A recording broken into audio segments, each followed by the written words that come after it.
GamingBolt presents 15 examples of video game logic so senseless it will blow your mind. Video games sometimes follow their own logic, whether it be taking hundreds of bullets to the face and surviving, or having a mute protagonist that no one seems to mind. Sometimes games can make you wonder if developers live in an alternate reality. Take for instance some of these examples. Skyrim, horses climbing vertical slopes. You know Bethesda Mountains? They're in every Bethesda game, such as Oblivion, Fallout 3 and 4, and Skyrim. They're nearly completely vertical, with sheer cliffs that are impossible to climb. Yet, for some reason, horses in Skyrim are capable of climbing at unnatural angles. Apparently, Skyrim horses were bitten by a radioactive spider, because they can climb up just about any mountain with any slope. Fallout 4, being named leader of the Institute just after arriving. Oh, spoiler alert by the way, but this is so absurd people need to know. The Institute is a highly advanced scientific community buried deep beneath the CIT ruins, or MIT in real life. There's no way to get into the Institute without a teleporting device. That's how advanced and secretive they are. Yet not long after getting into the Institute, by killing one of their robots and breaking your way in by the way, you're almost immediately placed in charge of the organization. You can get shot hundreds of times, but die from a 10-foot drop. Don't you love it when you get shot in the face repeatedly in shooters? But if you fall from too great a height, you can die. You can argue that falling off a cliff shouldn't kill you if you can survive repeated gunshots, but we're not even talking about that.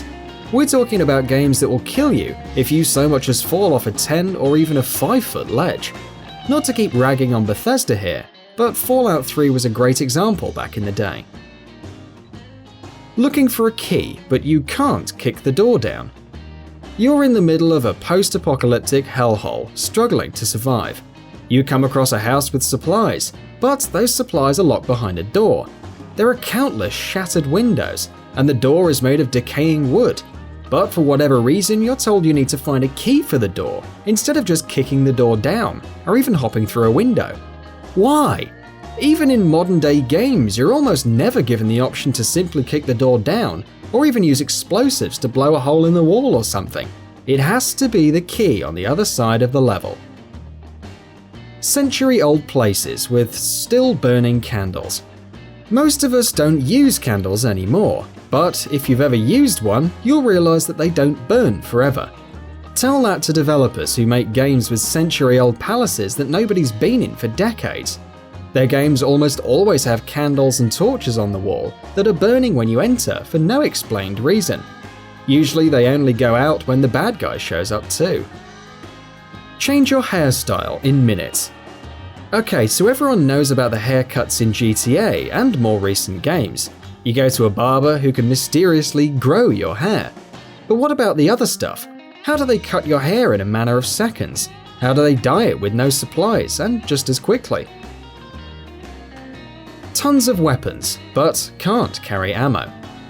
Don't you love it when games give you a ton of weapons to use, but never give you ammo for them?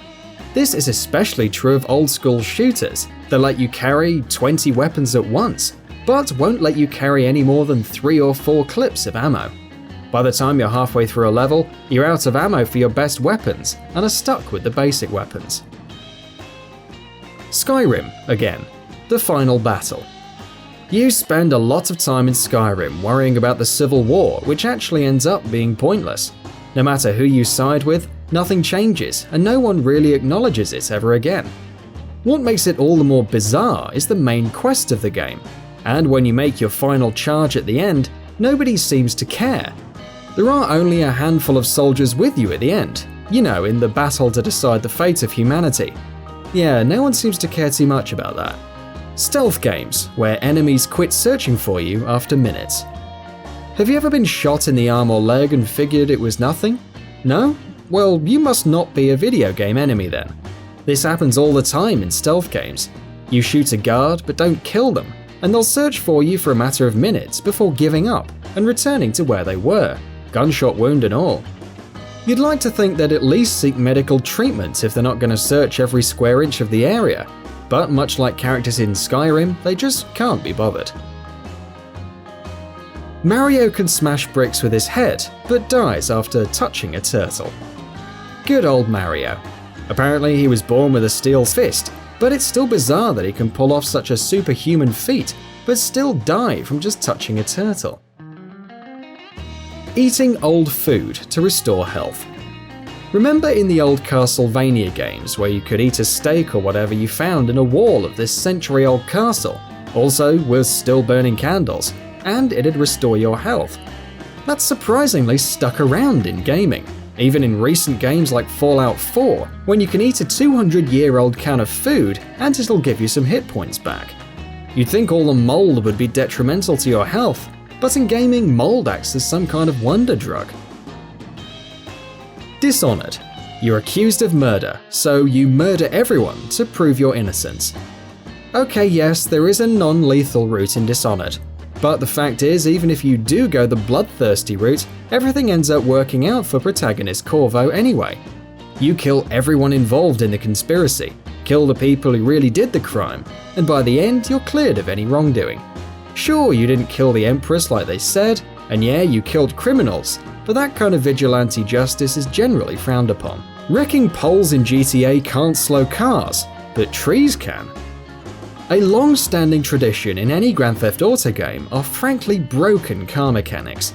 In just about every GTA game, you can plow through cars on the road and any light poles on sidewalks and still go full speed. But the moment you hit a tree or a small shrub, you're brought to a dead stop instantly. The tree or shrub remains perfectly still, and you go flying out of the windshield. Dying by touching water.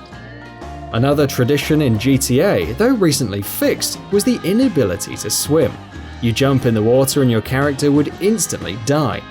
They do this so you wouldn't go swimming off the map or something, but they never came up with a reason to justify it in-game.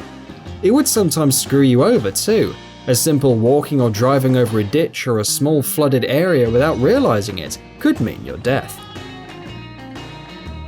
Quest rewards exceeding quest cost. This happens a lot in RPGs. Somebody will send you off to collect money or some inexpensive common item from another character, and when you do so, the original quest giver will reward you with cash, or an item worth 2, 3, or even 5 times more valuable than whatever it was you were sent to collect to begin with. That's just terrible business, especially since a lot of the time these quests are given to you by shop owners. Like this video? Why not give us a like and subscribe? We try and upload amazing videos almost every single day.